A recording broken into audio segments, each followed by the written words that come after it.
Ben trovati amici e amiche radioascoltatori e videospettatori, spettatrici, radioascoltatrici, eccoci qua con Palla al Centro, quarta puntata. Ho dovuto saltare la puntata del pre-fine settimana, pre-terza giornata di campionato di Serie A, perché insomma mi sono ammalato. Anche oggi, se mi ascoltate, sentite che la mia voce è un po' ovattata, ancora un po' di raffreddore, me lo sono portato dietro, ma sono qui di nuovo per voi e iniziamo subito andando a vedere quelli che sono stati i risultati della terza giornata e poi parleremo con i nostri inviati della situazione di alcune delle squadre di Serie A, anche e soprattutto dopo la scadenza del 31 agosto e la chiusura del calciomercato. Ma andiamo a vedere subito, rapidissimo.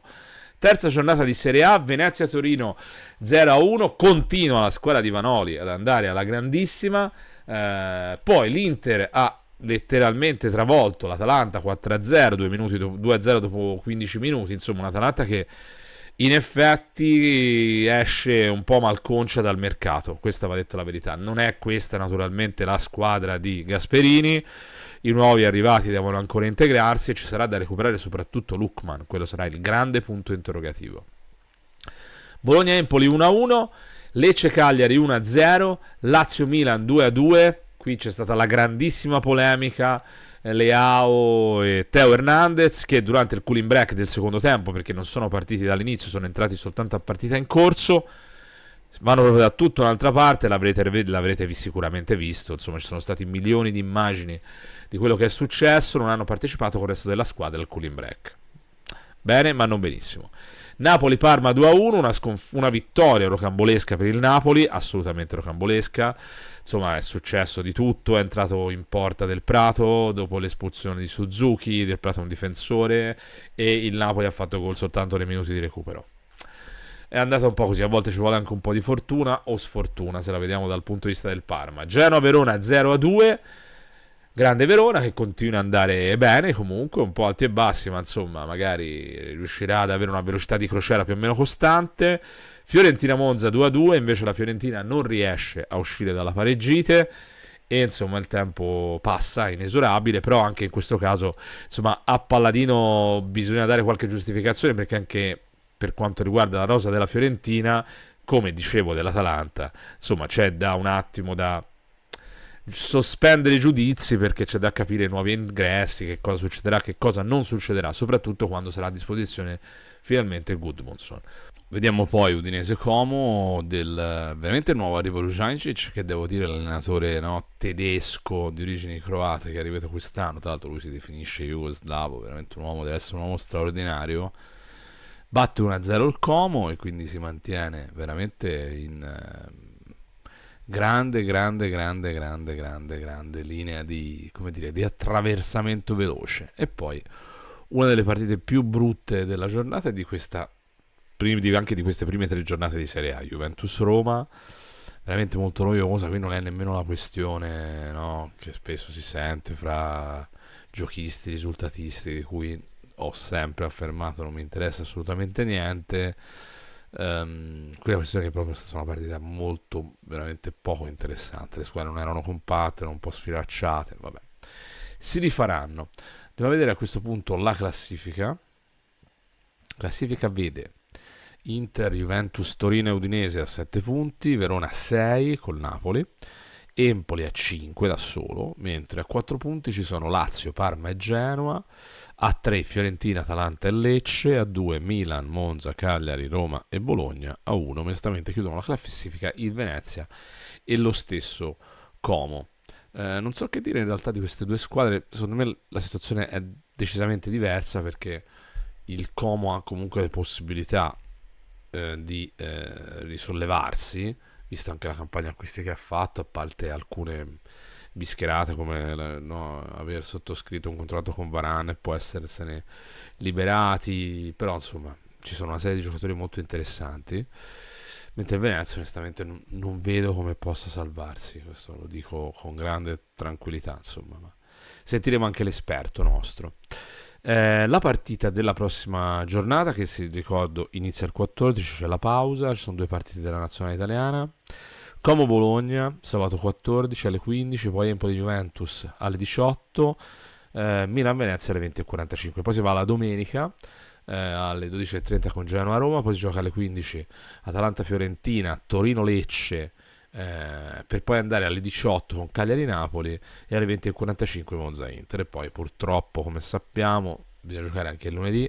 Rimane incomprensibile, vorrei anche capire come fanno i tifosi, ma non gliene frega niente dei tifosi, scusatemi questa divagazione, stavo dicendo come fanno i tifosi ad andare a Parma alle 18:30 di lunedì, quelli dell'Udinese da Udine, o addirittura anche peggio i veronesi a Roma a vedere Lazio-Verona alle 20:45. Quindi ultime due partite del lunedì, 18:30 Parma-Udinese, lunedì 16 settembre appunto 20:45 invece Lazio-Verona.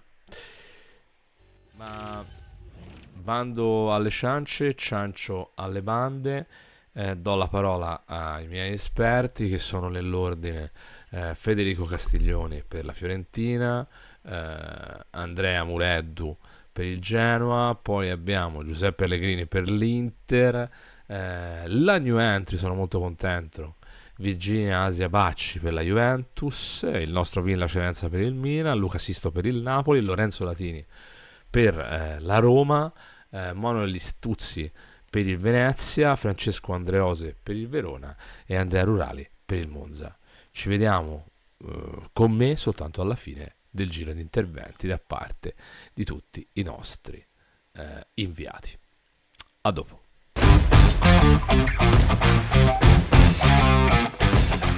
Le gru che campeggiano nella curva Fiesole in ristrutturazione sono forse l'immagine più nitida e più rappresentativa dello stato attuale della Fiorentina. Una squadra in ricostruzione, una squadra che ha cambiato tantissimi giocatori.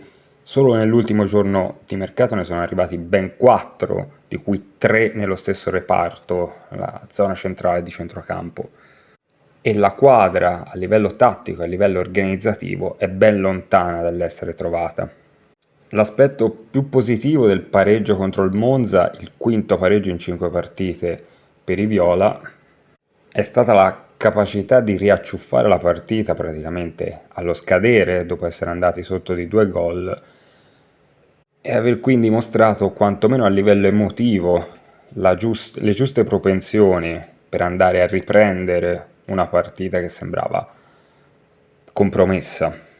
Per fare questo però la Fiorentina si è appoggiata soprattutto alla maggior caratura tecnica dei suoi giocatori, come già successo nella doppia sfida del preliminare di Conference League contro la Puskás Academia, senza mostrare granché a livello di qualità di gioco. Altra nota sicuramente positiva per i viola è l'impatto sulla partita di Robin Gosens, uno dei due nuovi arrivati subito schierati al primo minuto, l'altro è stato Cataldi a centrocampo in coppia con Mandragora.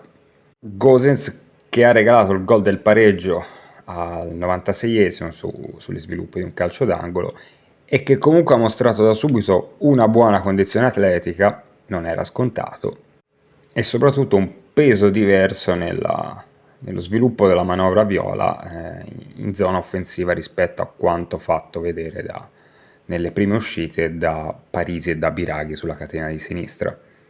Note positive anche dal primo dei nuovi acquisti della Fiorentina, ovvero sia Moise Kean, ieri tornato al gol in Serie A dopo oltre un anno e al terzo gol ufficiale in maglia viola dopo le 2 reti in Conference. È autore complessivamente di un'altra buona prestazione, nonostante una gara spigolosa passata in costante duello con Pablo Mari. Per il resto la Fiorentina ha mostrato le stesse difficoltà viste già nelle prime uscite. Ci sono poche sicurezze e poche certezze, pochi riferimenti chiari in entrambe le fasi di gioco.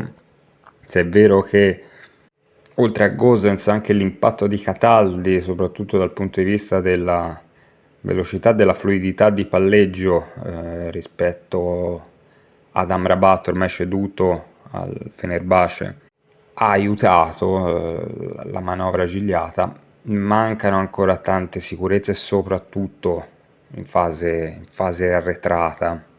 Se davanti col pane ancora latita e si attende l'arrivo, il rientro di un giocatore importante come Gudmundsson, Moise Kean ad oggi appare abbastanza una certezza. Non è così nel reparto difensivo, dove contro il Monza Palladino ha praticamente improvvisato una linea 3 composta da Comuzzo, Ranieri e Biraghi, ed è stata ampiamente rivedibile nelle sue prestazioni, soprattutto in occasione del primo gol. La pausa delle nazionali a questo punto, che peraltro vedrà il ritorno in azzurro, riconvocato da Spalletti, di Ken, diventa fondamentale per il tecnico viola per provare a trovare nuovi riferimenti e dare più certezze a una squadra apparsa sì vogliosa di fare bene, sì con elementi importanti a disposizione, ma ancora veramente veramente indietro dal punto di vista della sicurezza e della consapevolezza.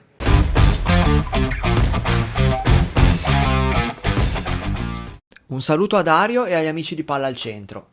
Oggi mi trovo a commentare la prima sconfitta in campionato del mio Grifone, una sconfitta patita per mano dell'Hellas Verona di Paolo Zanetti, una sconfitta un po' sfortunata ma direi tutto sommato meritata. Il Genoa nel primo tempo non si è mosso male, anzi andando vicinissimo per 2 volte a sbloccare il risultato nella stessa azione, prima con Messias e poi con Vitinha, e colpendo una clamorosa traversa con Vasquez, che purtroppo è abituato a colpire i pali dalla porta.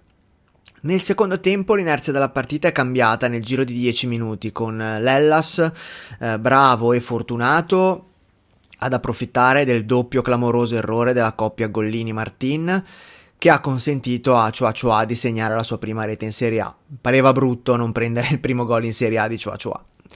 Nel giro di 10 minuti non c'è stato neanche il tempo di riorganizzarsi, che il Verona ha beneficiato di un calcio di rigore per fallo di mano di Torsby, che ci ha consentito di prendere anche il primo gol in Serie A di Tankstead.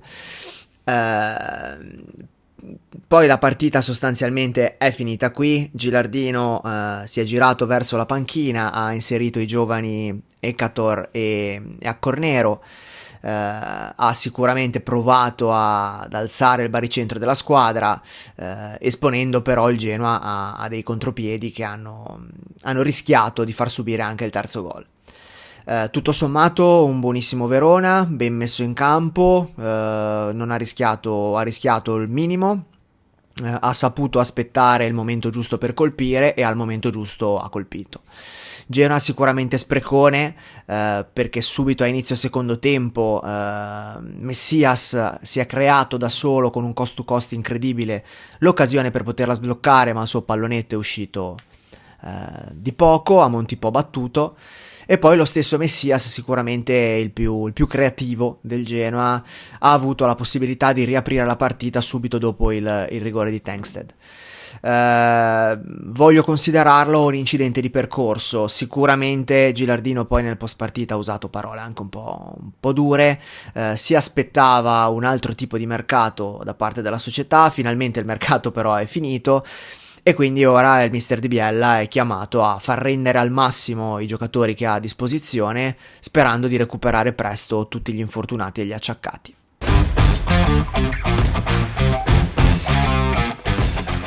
Venerdì sera abbiamo rivisto in campo l'Inter della seconda stella. La vittoria per 4-0 contro l'Atalanta infatti ci restituisce un Inter che è la naturale prosecuzione, la naturale evoluzione di quella squadra che l'anno scorso ha dominato in lungo e in largo la stagione e che può contare su una forma fisica che è oggettivamente in crescita, che va sempre più migliorando. In particolar modo la squadra di Inzaghi nella vittoria contro l'Atalanta ha impressionato sotto 3 punti di vista. Innanzitutto dal punto di vista mentale.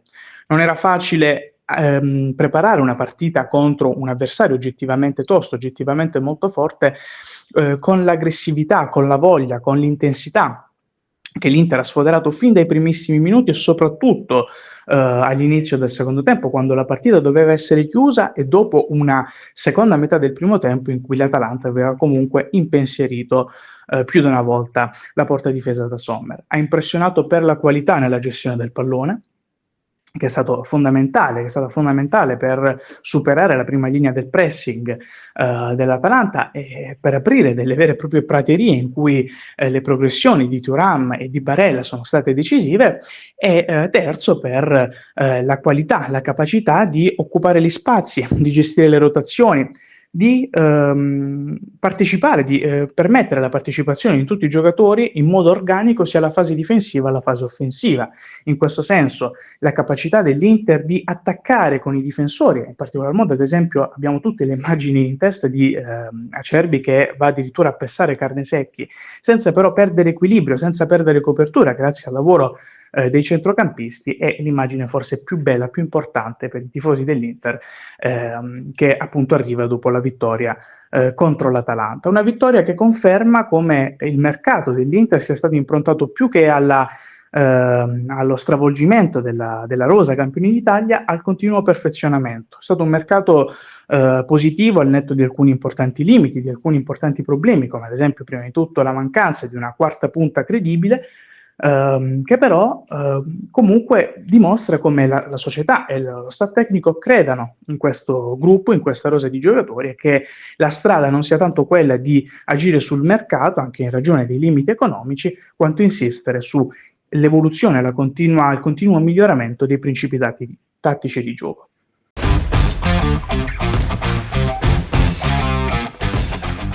La Juve non va oltre lo 0-0 contro la Roma di De Rossi ed arriva alla prima sosta delle nazionali accanto all'Inter, a 7 punti. Una partita diversa rispetto alle prime 2 giocate con il Como e con l'Hellas Verona, che ci avevano offerto oltre a 6 gol in 2 partite anche una prestazione molto convincente. La Juve che si è vista contro la Roma è parsa più imballata, complice l'ottima partita giocata dalla Roma, arrivata a Torino dopo un inizio horror. Le scelte iniziali di Thiago Motta e di Daniele De Rossi finiscono per annullarsi a vicenda, perché abbiamo visto durante la partita di ieri una grandissima prestazione da parte dei 2 centrali difensivi della Juventus, Gatti e Bremer, che hanno annullato Dobbik, e un'ottima prestazione anche da parte di Indicà e Mancini, che a loro volta hanno annullato Dusan Vlahovic, che sbaglia molto e sembra un giocatore decisamente diverso rispetto a quello che si è visto nelle prime 2 uscite. Infatti non finisce la partita perché viene sostituito intorno all'80° da Nico Gonzalez, che pare essere un po' la scelta, no, di Thiago Motta per risolvere la questione relativa al vice Vlahovic, avendo in questo momento l'indisponibilità di Arek Milik, ancora fermo per infortunio. C'è stato modo di vedere in campo durante la partita anche gli altri 2 ultimi arrivati, ovvero Koopmeiners e Francisco Conceição. Koopmeiners è parso un po' indietro rispetto alla condizione ottimale, mentre Conceição da subito si è vista la grande velocità e l'imprevedibilità. Infatti dai suoi piedi che sono partite le migliori occasioni del finale di secondo tempo. Ciò che portiamo a casa è che c'è ancora da lavorare e ci sono giocatori che hanno bisogno di tempo per tornare in condizione. Vedi anche lo stesso Douglas Luiz, entrato nel secondo tempo e che continua a dimostrare una grandissima classe. Da questo punto di vista la sosta delle nazionali gioca a favore di Thiago Motta, che vedrà la maggior parte dei suoi calciatori rimanere a Torino. Ci sarà modo di oleare i meccanismi di gioco e presentarsi al meglio contro l'Empoli.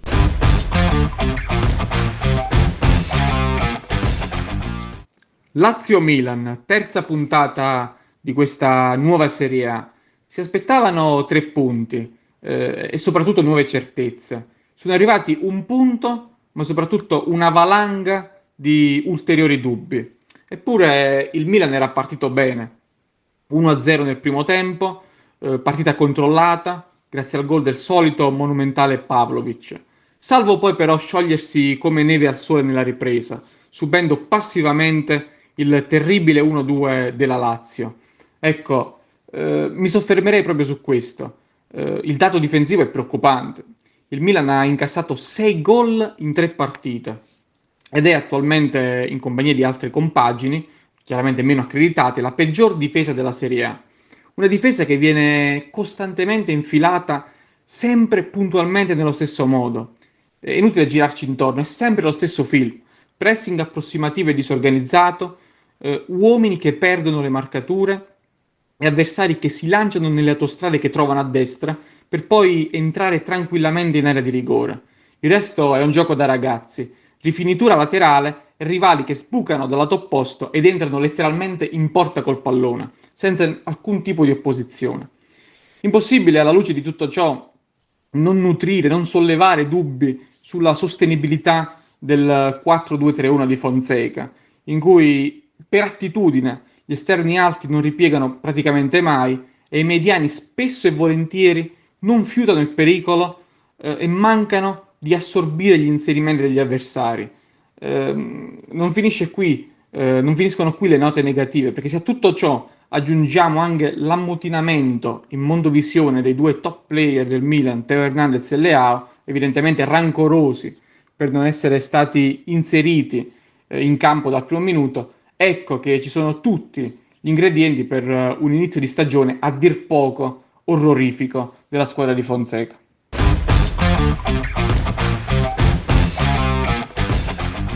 Enrico Del Prato aveva cominciato la partita del Maradona incitando i compagni dalla panchina. Neppure 5 minuti di orologio e questo spezzettatissimo Napoli-Parma subiva già il primo stop. Troppo presto per il cooling break perché il terzino sinistro Valeri le gambe le aveva riscaldate ma non abbastanza. Un allungo e un cross sbilenco, sente tirare l'adduttore, chiede il cambio. Del Prato entra e la fascia sinistra viene chiusa a doppia mandata. Non solo. Il Parma coglie una traversa e un palo coi suoi ragazzini terribili fino a che Capitan Som da Zurigo, con una percussione centrale che incontra scarsa resistenza, crea i presupposti per il rigore per presunto fallo di Meret su Bonny. Lo stesso attaccante francese trasforma e cala la notte sul Maradona. Il Napoli di Conte gli spazi li troverebbe anche, ma lo spuntato centravanti Raspadori, che punta appunto non è se non nei suoi sogni di bambino, non trova mai l'appuntamento con la porta. Nel secondo tempo la musica non cambia, possesso palla lento del Napoli, poche occasioni mal gestite dagli avanti partenopei, fino a che il portiere giapponese Suzuki, alias frittatona con giallo libero, non ne combina un paio delle sue, prima ammonizione per perdita di tempo e seconda per intervento kamikaze su Neres, con tacchetti nel basso ventre del brasiliano dopo spericolata uscita a spazzare il pallone.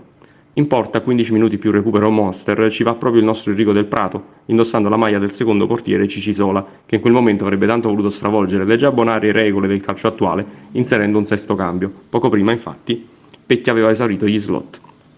Del Prato fa il possibile, ma negli 11 minuti più ulteriori 4 di recupero, prima Lukaku, poi fino ad allora un impalpabile Anghissà, confezionano i 3 punti per la squadra di casa.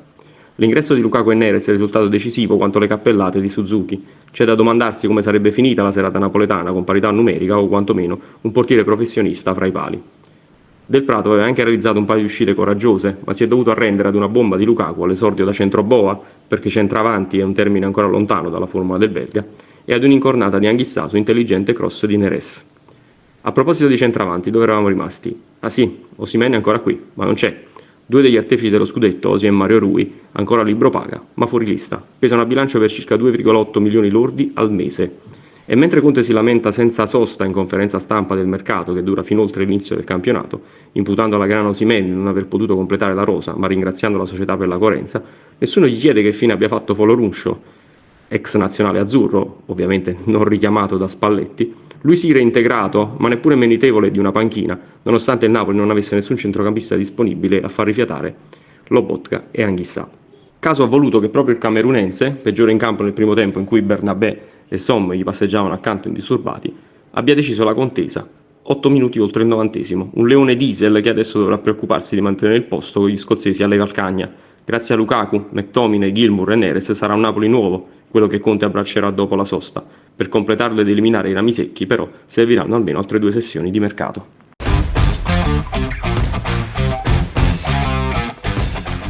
Letteralmente un punto di partenza. Così De Rossi ha definito lo 0-0 strappato dalla sua Roma all'Allianz Stadium contro la Juventus di Motta. Alla sosta i giallorossi arrivano quindi con 2 soli punti dopo 3 giornate, comunque uno in più rispetto a quanto accaduto in avvio un anno fa contro Salernitana, Verona e Milan. La partita nel complesso bloccata e avara di emozioni ha evidenziato una maggiore solidità difensiva rispetto alle prime 2 uscite stagionali. A Torino è arrivato il secondo clean sheet in 3 giornate, con Mancini e Ndicà abili a tenere a bada la batteria offensiva bianconera, a dir la verità poco ispirata. Alla retroguardia si è poi aggiunto Mario Hermoso, sbarcato proprio domenica e ufficializzato, diciamo così, dallo stesso De Rossi nel post partita. Ora con Smalling pronto a firmare per gli arabi dell'Al Fayha, l'obiettivo è quello di ingaggiare Mats Hummels, ancora a spasso dopo essere andato in scadenza col Borussia Dortmund a giugno. Se la difesa sembra in crescita, il reparto che preoccupa a sorpresa è però l'attacco. Un solo gol dopo 3 giornate, un dato che la Roma non faceva registrare dal lontano 1986-87.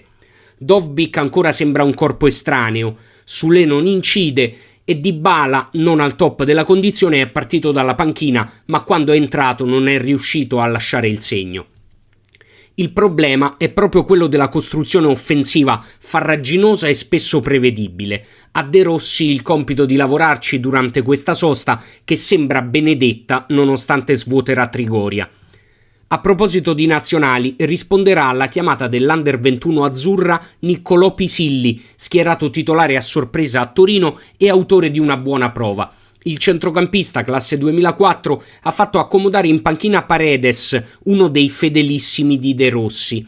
Chissà che il tecnico giallorosso non abbia voluto lanciare un messaggio ai suoi e chissà che non possa riproporre il ragazzo nel terzetto in mediana anche in futuro.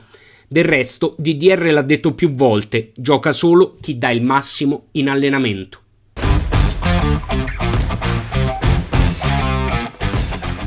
Salve, buongiorno a tutti, siamo qui per raccontarvi la prima partita casalinga dell'Unione, del Venezia, contro il Torino venerdì sera, che ha lasciato sicuramente delle buone sensazioni dal punto di vista del gioco, della crescita dei ragazzi di Mister Di Francesco. Ovviamente c'è stati purtroppo il risultato che non è andato a favore grazie al gol nei minuti finali del Torino, con Coco che ha lasciato la mano in bocca agli ultimi 10.000 del Penzo.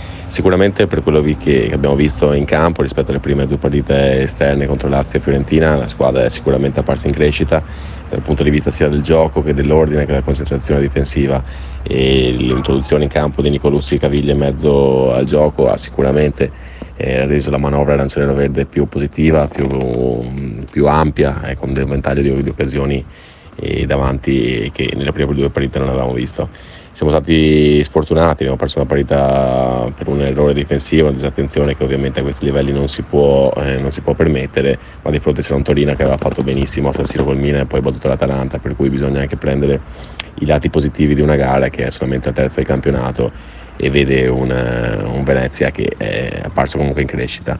Dal punto di vista del mercato resta un pochino di delusione perché ci si aspettava il botto finale, almeno dal punto di vista dell'esperienza. Non siamo riusciti a colmare il gap, e in particolare dal punto di vista difensivo, in cui dovremmo giocare praticamente con la stessa difesa dell'anno scorso, che in Serie B ha comunque faticato al di là della promozione.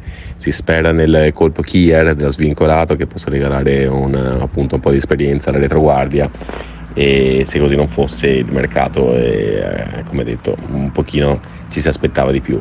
Anche davanti, in cui è arrivato nel gol finale solamente Yeboah, un giocatore proveniente dal campionato belga, che comunque è un ecuadoregno che ovviamente è tutto da scoprire, se ne parla un gran bene, per i filmati che abbiamo potuto vedere su internet sembra un giocatore molto veloce, brevilineo, con un buon sinistro, sarà comunque da scoprire. Dietro di lui ci aspettiamo ancora qualcosina da Oristanio, che nelle prime 3 giornate non è ancora riuscito a fare la differenza, però al di là di questo, a livello anche numerico probabilmente serviva qualcosa di più. Si è concluso così, proprio nelle battute finalissime si è cercato di prendere il maggiore della Salernitana, ma il fax è arrivato purtroppo dopo la mezzanotte, per cui anche quel trasferimento è saltato. C'è da dire che a livello economico sicuramente è un buon risultato per una squadra che aveva un grosso problema da quel punto di vista. Antonelli ha fatto un grande lavoro, soprattutto riuscendo a vendere Tesman a Lione per 6 milioni, che abbiamo un pochino sistemato i conti. Adesso bisogna vedere se la squadra dell'anno scorso, con questi 2 o 3 rinforzi, di cui Duncan, che sicuramente è stato il migliore in campo contro il Torino, possa bastare per la salvezza, almeno fino a gennaio, quando si potrebbe riaprire alcune possibilità offensive, così come nel mercato dei svincolati, che andrà sicuramente osservato, e magari sperando che qualcosa il nostro mago Antonelli possa riuscire a fare. Un saluto a tutti da Venezia.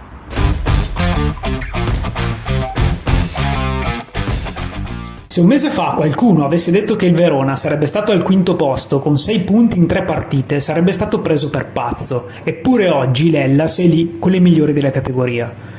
Questo grazie anche alla vittoria esterna con il Genoa, un successo che ha confermato quanto di buono si era visto nella sorprendente vittoria all'esordio con il Napoli e che ha scacciato la brutta prestazione nel KO interno con la Juve alla seconda giornata.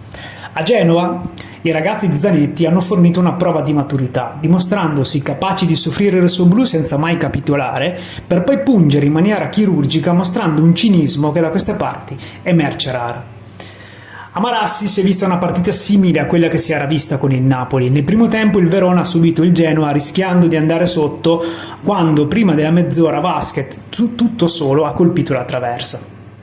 Nel secondo tempo i gialloblu sono scesi in campo trasformati, attenti in difesa e abili nelle ripartenze. È proprio in una di queste che nasce il vantaggio di Ciacciua, che sfrutta il cross di Lazovic e un'indecisione di Gollini per portare in vantaggio i gialloblu.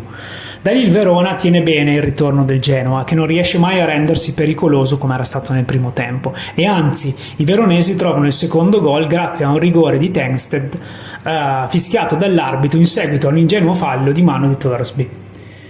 Nel Verona, oltre alla prestazione della squadra, a livello di singoli, oltre all'ormai noto Ciacciua, si è messo in evidenza il ventenne mediano francese Reda Belayan, che ha mostrato una personalità da veterano, dettando i ritmi della manovra e non sbagliando quasi mai le giocate. Un autentico metronomo e futuro crack firmato da Sangiuliano. Come detto in fase di presentazione della squadra, però, nonostante questo inizio confortante, il Verona dovrà sudarsi la salvezza punto dopo punto, perché i momenti difficili arriveranno sicuramente. Vietati quindi i voli pindarici sopra i Bentegodi.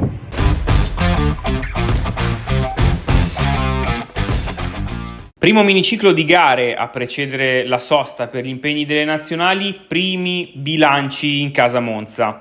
Allo stadio Artemio Franchi, Fiorentina-Monza termina 2-2 a sbloccare il match Milan Djuric con un tocco vincente all'interno dell'area di rigore su assist di Pedro Pereira e raddoppio di Daniel Maldini con un bellissimo tiro dal limite dell'area che si insacca alle spalle di Terracciano.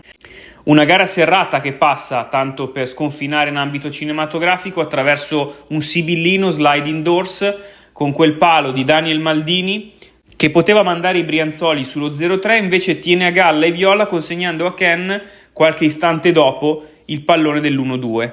La beffa per i biancorossi arriva nel secondo tempo al 96esimo in pieno recupero con il colpo di testa di Gosens che fissa il risultato sul definitivo 2-2. E così, per citare un celebre western del 67, il faccia a faccia tra Nesta e Palladino, ex di turno a sfidare il suo recente passato, finisce in parità e consegna un punto a testa alle due squadre. Il Monza torna a casa da Firenze con un pareggio prezioso ma con tanto rammarico per impresa sfumata nell'extra time e 2 gol incassati su calci piazzati e una manciata di secondi dall'intervallo e dal triplice fischio. Un risultato che rispecchia di fatto l'andamento del match, governato un tempo per parte, il primo da appannaggio dei biancorossi, il secondo di inerzia viola, con Nesta che semina e il Monza raccoglie, lo fa esprimendo la propria dimensione tecnico-tattica nei primi 45 minuti, dove la fase di non possesso conferisce compattezza ed equilibrio e le coordinate del possesso trovano riscontro nell'ottima occupazione degli spazi e nel gioco associativo, con tanti movimenti senza palla, verticalità e uno sviluppo a rompere le linee nemiche per poi andare ad attaccare la porta. L'idea del tecnico biancorosso è proprio quella di organizzare la manovra con intelligenza e sorprendere gli avversari con combinazioni rapide, terzo uomo tra le linee e una trasmissione di palla pulita agli attaccanti. Al Franchi, infatti, i brianzoli si esprimono con qualità nel primo atto di gara, operando con ordine ed efficacia, mentre nel secondo arretrano notevolmente il baricentro, lasciando il comando alla Fiorentina e rinunciando a programmare il ciclo offensivo e la fase d'attacco. È senza dubbio una partita che fornisce segnali positivi alla squadra brianzola, dalla solidità difensiva alla qualità degli attacchi, e suggerisce anche i correttivi da apportare per garantire una certa continuità di rendimento e una migliore amministrazione del gioco e dei risultati. E quindi di fatto è un punto guadagnato per il Monza o sono 2 punti persi?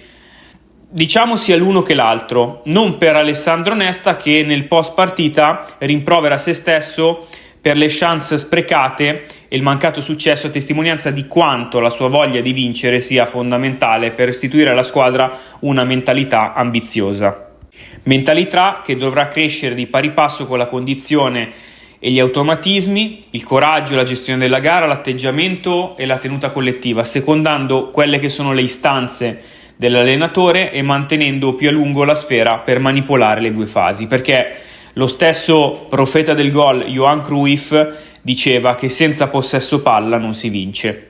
Il Monza chiude le 2 trasferte in Toscana, Empoli e Fiorentina, senza sconfitte e conquista il suo secondo punto stagionale, riscattando in parte il KO interno contro il Genoa e guardando con fiducia al proseguo del campionato, compreso il mercato degli svincolati, che potrebbe portare qualche nuovo elemento a disposizione di Alessandro Nesta. I nomi più gettonati sono quelli di Ivan Perisic e Mbaye Niang, 2 giocatori che andrebbero a rafforzare i reparti in cui il Monza è più carente, ovvero la fascia sinistra, al momento presenziata dal solo Kyriakopoulos, e l'attacco, con un nuovo innesto che potrebbe dare il cambio a Djuric e Petagna. Dopo la pausa per le gare della Nations League che vedranno l'Italia impegnata contro Francia e Israele, domenica 15 settembre alle ore 20:45 il Monza tornerà in campo. All'U-Power Stadium arriva l'Inter, campione d'Italia in carica di Simone Inzaghi. Una partita complicatissima per i brianzoli, che dovranno prepararsi al meglio con determinazione ed entusiasmo per tentare di compiere una missione sulla carta impossibile, con la speranza di trasformare tutto in possibilità, come Tom Cruise alias Ethan Hunt nella celebre saga action lanciata nel 1996 da Brian De Palma. Da Monza è tutto, un saluto e alla prossima. Ciao!